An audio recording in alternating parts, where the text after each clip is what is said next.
Hello, this is Jack Milne with the House Whisperer Show. Today I just want to take just a minute or so to talk about curb appeal.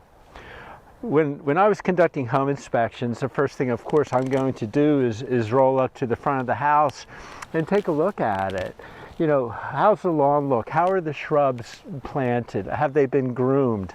Because as a buyer, as they roll up to the house, they have about 15 seconds to determine if they want to not only walk the property, but also walk in the house.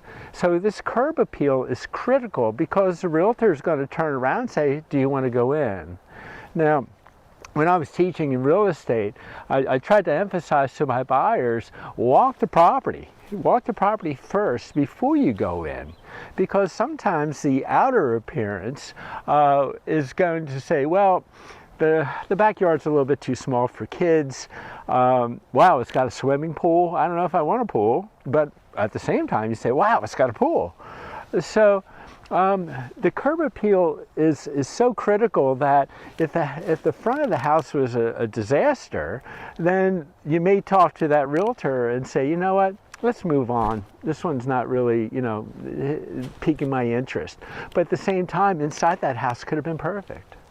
So if you're getting ready to present your home for sale, do take that walk around, get your lawn cut, trim those shrubs, mulch those beds, because it's that first 15 seconds that's going to leave a lasting impression.